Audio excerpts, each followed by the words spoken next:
Now, we're talking about women hair. Okay, I know, yes, you're probably asking, why are you talking about women hair? Are you a woman? No, there's a very interesting part. Hair Dreams is a social enterprise based in Glasgow. Now, the story behind that is Ivy McNiell, and she joins me now in the studio. Good morning. Good morning, George. Good morning to the Jambo Radio audience. And thank you very much for coming. I mean, what is it about women hair that women are so protective of? Let's start with that. Okay, can I just say that is such a loaded question. What are we protective of? What are we not protective of? First of all, Afrocentric hairstyling is my speciality. Afrocentric hairstyling should be protected because it's about black women's hair. Who knows more about black women's hair than black women? So it's important that we control the narrative about how people speak, how it's perceived. There is no one style fits all. We are protective of how our story is told when it comes to hair so that it's not misrepresented. And of course, let's just go back a bit to the Hair Dreams, which you started. Tell us about that, and what's your mission? What's the mission, basically? So our mission was to connect women of colour in Scotland and in Glasgow in a safe and inclusive space. Our mission's always been to provide economic opportunities through hair retail whilst fostering a supportive community that celebrates diversity, empowers individuals to embrace their unique hair journeys and experiences. We do this through training, through workshops, through community groups, through salon services, and generally just looking after the diverse community that forms Glasgow, especially the black community within Glasgow and within Scotland, because there's not a lot of people that are interested, even though the black pound dominates the hair and beauty industry. We are being sold to, but who's actually taking the time to care for us and care for our hair? So if we don't do it, then who else is going to do it? We've been waiting all these years for the institutions to do it. And I mean, when I started training, in fact, up until 2 years ago, they still weren't talking about black hair. And you've got people with 50 years experience in hairdressing, and they'd never touched in a black hair yet. They want to sell to us, and they want to be the authority on on hair. To the point that even in South Africa, their curriculum is set by Britain and British standards and white standards. Why? And why has nobody done something about this before now? But anyway, that's what we're all doing. Now we realise what the problem is. Yeah, and you want to change that. That's basically the mission. Absolutely. That is my mission, to change that, change the narrative.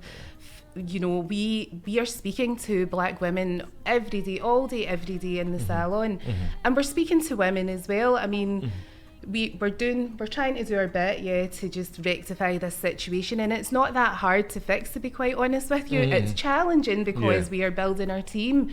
It's not. I'm not going to pretend it's been an easy road, but the people are so ready for this. There's a reason why you started Hair Dreams in the first place. Absolutely, it was the demand. The demand was there because I was been a hairstylist now 15 years. I'd got into the industry. My daughter was my inspiration, in fact, to get into the industry, because just to mention for those that are just listening that are not watching us, Erica had Ivy's daughter is right here in the studio, so perhaps she'll say something later. But anyway, so your daughter was your inspiration. Yes, so my daughter, bless her, has a serious amount of hair. Now, anyone with afro hair, textured hair, mixed race hair, biracial hair, whatever we're calling it, any type of texture in their hair, they know that it takes time, especially if they've got thick hair. I'm not saying every black woman has thick hair, but we've got a lot of hair, and it does need cared for. When if we were all living in Africa, for example, there would be lots of people. It's a community interest to care for hair. You probably wouldn't struggle to get your hair done, you know? Oh, yes. Anywhere. Your neighbor will do it for you. Absolutely. And for free, by the way. Absolutely. Because it's part of the culture. It is it's caring, it's kind, it's good for your mental health and well-being. It's necessary. If you have hair longer than 5 inches, you're gonna, it's necessary to have that hair cared for. And afro hair, if you're doing that yourself, you could be spending all weekend, 4 days doing your hair. So thank goodness for Zoom. The lockdowns brought some good things. You can do your hair while you're on a Zoom. But if you can imagine you're a professional woman and you are going to work and you've got presentations to give, you've got people to impress, you want to shine and you want to bring your best, but you've had to spend all weekend grooming your hair yourself. You've not prepared. Or you could spend all weekend preparing for your presentation. Oh, whoops, I forgot my hair. You could be a student and you're studying for an exam. You're frantically studying all 4 weeks.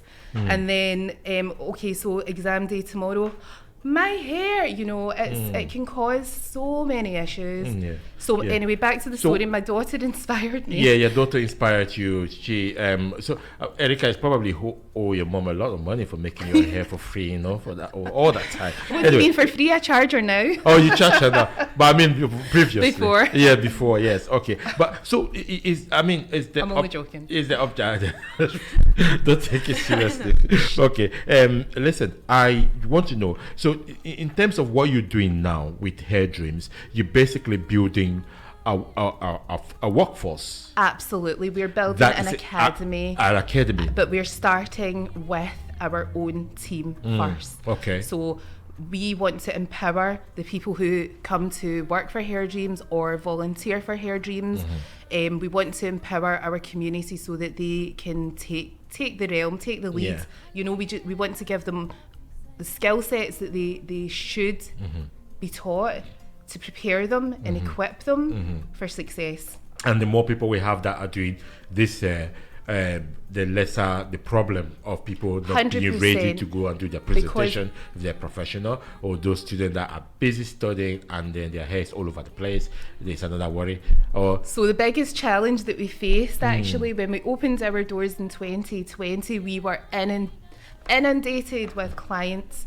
The clientele in the market is there, but we did have a fantastic team, a fantastic network consisting of volunteers and employees, and we trained them, and they really they were shining. So we started off really strong. We're still strong. We're still in a fantastic position. The only difference is now we're taking it on a bigger scale. So we've tested out the market. The demand for hair care is still huge. I mean, every day I'm trying to book in. I want to book in. This is the issue. But so we're trying to get our team ready. So that's our focus. We're now ready to bring on cohorts, and we're trying to reach out to the right demographic of people that we believe are going to be committed as we are to resolving these issues, only because it affects them. So it's their problem as well. And thankfully there are a lot of people in the community that agree with us. How long does it take for someone to be ready? 12 weeks. We've created a 12-week boot camp. It's an intense boot camp. Okay. So we have extended it to 6 months just to ensure that people that miss out on certain modules can jump back in, and we're there to support people, and we've got an online training program as well. So we cover it. How it works is we do 16 hours a week, where 10 of those hours is classroom led and salon led, so they will get on the floor salon experience. So they get to actually meet and engage with their clients. They get to build their portfolios. They get to build their client base, their relationships, their social skills, their IT skills. We teach them about entrepreneurship, how to promote themselves. We teach them salon etiquette, health and hygiene, absolutely everything that you need to know, as well as 12 protective styling techniques. Yeah. So maybe this will be for Erica, you that have benefited from you are the inspiration behind this movement. Should I call it movement? It's a movement, and she's also my apprentice and my assistant. Absolutely great. That's wonderful. So, what's your experience on in terms of this from your own hair that basically brought this initiative, and how do what do you think is happening now? Are you benefiting a lot? Do you see the potential, the prospect of this academy and all the work that you people do at the Hair Dreams? Do you see the prospect of that in the future? How will help people with the kind of hair that you have? I definitely see a future with it. I think in the past, when hair used to be a really touchy subject for me, I think, being a kid with so much hair, and even though I had a mum who was a hairdresser who could do it, mum's busy and her work is hair, so she can't always sit and do my hair, so I would go to other salons, maybe other people, and sometimes it was quite the traumatizing experience. So with my mum being a hairdresser, when people asked me, so do you see yourself in this business? Because when I was younger, I pretty much lived in our hair salon. Like whenever anyone went in, I was there. So I was always around people getting their hair done. Everyone went, do you see yourself doing this? Do you want to do something with hair? And my answer was always no. I was like, no, why would I? Hair, I don't even want to think about hair. Hair is like it was the most stressful thing in my life. But this is a little kid. Yeah, of course. Hair shouldn't be that stressful, but to me it just was. And it was only until the venture probably of Hair Dreams and I started to really learn how to take care of my own hair, how to take care of others, how to take care of my own mum's hair. Now she's my hairdresser. Yeah, I started to embrace it and really understand the beauty of it. And now it's something that I actually could see myself doing, and I do it. I work in the salon now. She volunteers. Well, and it's something that I enjoy. And I love so much, and I love to teach other people. You've got a legacy there, you see. There you go. You've got a legacy. So that's wonderful. But it's interesting because I know when you transited from your IT, and I spoke to you. That's ages ago. Yes. But I know when you transited from that. So that transition, I know it's 15 years now that you've done that transition happened, and you are right now. From the way you're talking, you can see that you're in a very, very happy place because you found a solution for a problem that you have faced and your child was facing as well, and then you finally found a solution. Is that what keeps you awake? Or is it making money? It's keeping me awake. It keeps me alive when I am, tired. I'm dreaming about Hair Dreams, and I'm reading the beautiful reviews that we receive and the testimonies, and I'm reading the messages from people who reach out to us, who tell us their stories and why they are looking for help from us. It's like I've given birth to my third child, and I am protective of it because it's changing lives. It really is, and I'm so happy that I set it up as a social enterprise because it helps to keep me focused on what we came to do. Actually, Yeah, absolutely. And, obviously it's about impact. So the impact is everything. Absolutely. I think I'll ask, I'll start with Erica on this question. I'll ask your mom the same question. It would be, what is it about hair that for women, for girls, what is it about hair? What do you think? I'm trying crowning glory. I'm not asking you. Erika. I think if you look, say at any other group of people, hair is something that they use to express themselves, especially girls. I think growing up, you go through all these phases, you see fashion and you want to express yourself, and a good way to do that is through your hair. And unfortunately, a lot of black women, mixed women in Scotland, can't do that because we can't, like, we don't know how to do our own hair if we don't have the training, and our parents might not have family, and we can't, unlike others, just go into a salon and say, do this, do the latest trend, do this and that. So it's a big part. I think I definitely, when I had my mum do my hair, it was like if I wanted to express myself, maybe with braids, a few highlights, maybe a colour change, I could, whereas I know other people couldn't, and it's a shame because I think for a kid your imagination's so big, and sometimes you want to have changes like that. And now you're in that space to be able to make the change. Yeah. Wonderful, great, Erika, well done. So Ivy, you tell me, is beauty in the hair or the eye?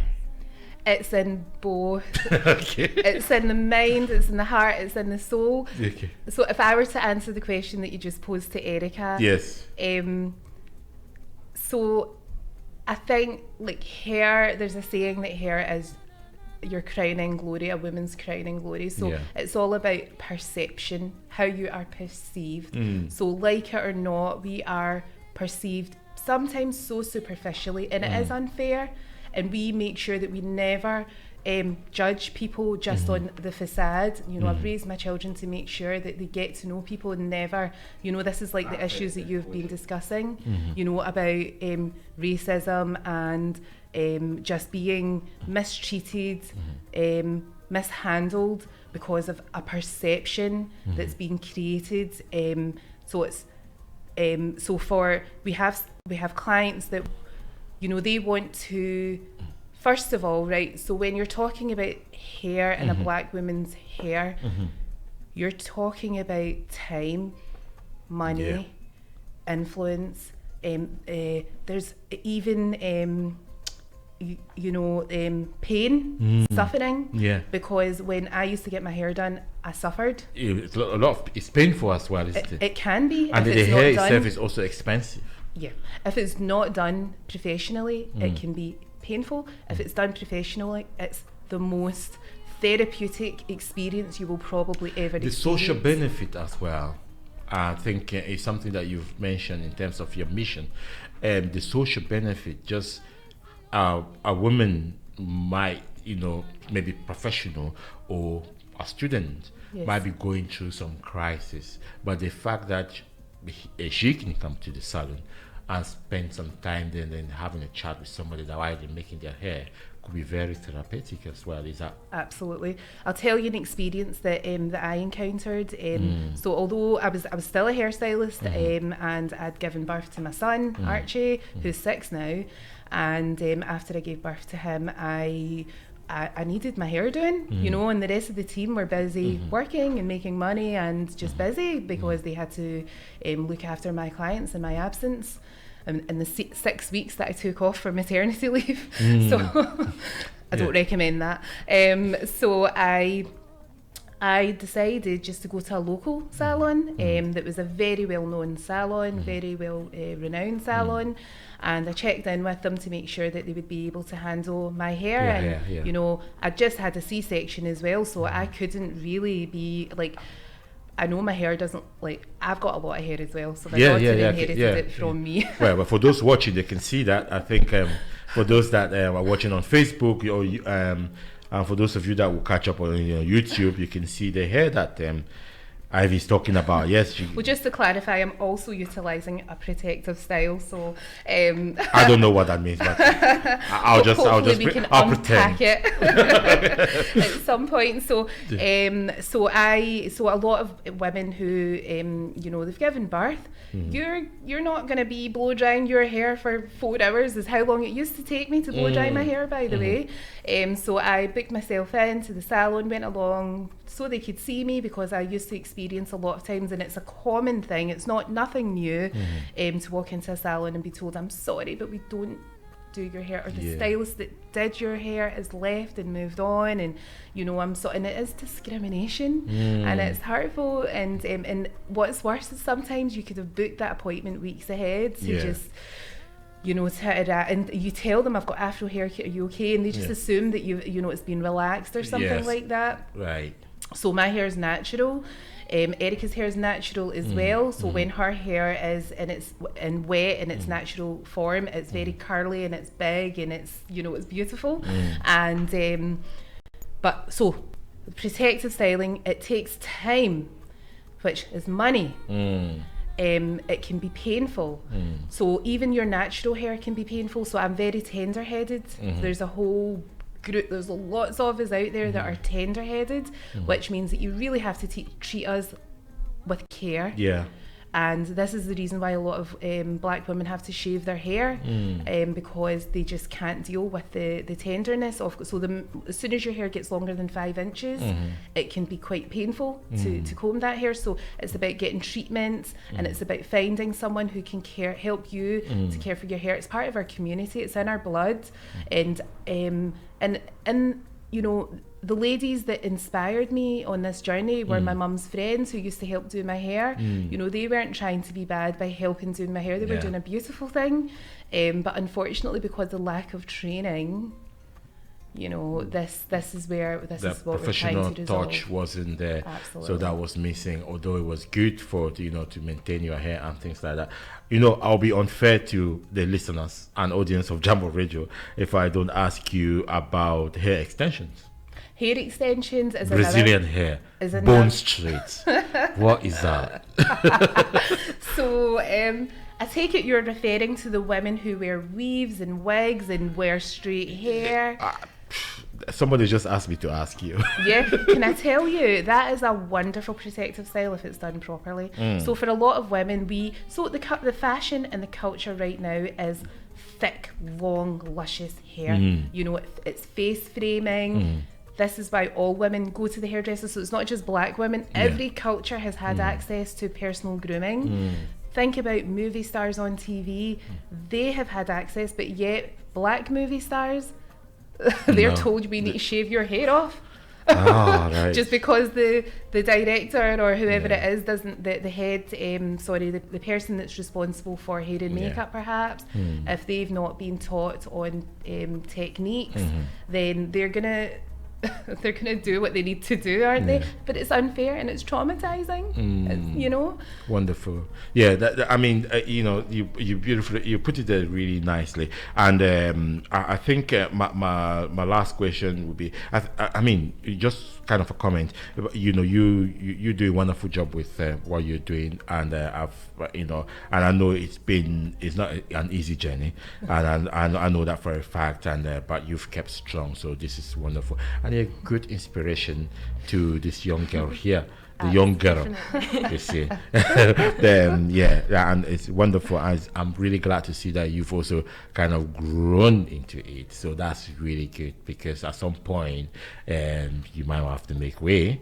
And then Erica will take over, and then maybe my daughter's hair will be done by Erica, and then that is the movement. That is the movement, isn't it? Absolutely. So wonderful job that you're doing there. So Hair Dreams, where is it found? How can people get in touch? So our website, the best place to connect is on the website. It's www.hairdreamsglasgow.com. And through the website, you can connect to our Instagram, which is Hair Dreams Glasgow, CIC. Our Facebook is Hair Dreams Glasgow. And my mobile number is out there as well, so just you can message me. I'm open to talking to anybody or the people who want to be involved. We've got lots of training coming up from the 23rd of April. We'd love to have a full house and a waiting list, because we're bringing on cohorts. Do you have numbers of cohort that you take each time? Yes, we're bringing on 12 every 3 months. 12 every 3 months, okay. Yes. And the training is 6 weeks? It's a 12-week boot camp, and then we bring them onto the salon floor, and we watch them flourish, and we continue to give them that support. And once they've completed their boot camp, they are invited, ideally they'll be invited to come in to the business and help us to grow Hair Dreams, because we've got plans to expand. But more importantly, we really have to improve on the representation of black hairstylists, because it's an extremely it's just a fantastic industry. It's a massive industry, isn't it? I was in a program not long ago that there was a woman who gives a really interesting statistics on the market size of Afro hair, black hair, and it was very interesting. So I think one of the things that I see this, the academic part of it working really well is building on that workforce, having that workforce that is there, and when the expansion plan comes in, you can deploy people from, and then the current location can become the HQ, and there will be a nice store building. Absolutely. And then I can come in once in a while for coffee. Absolutely. We've got clients all over the world, believe it or not. So Wonderful. they join our online Zoom classes to learn how to care for their hair. Ivy McNiell, thank you very much. You are the founder of Hair Dreams Salon and Academy in Scotland, Glasgow. Erica, thank you. Thank you. Good Pleasure. to see you. Thank you. Yeah, good to see you again, actually. But that's after like 10 years. Yeah. Yeah. I think it's been 11 years. That's right. Okay, wonderful. Thank you so much for coming. We're going to go for an advert. I will be talking to the head of strategy and sustainability from Decomai.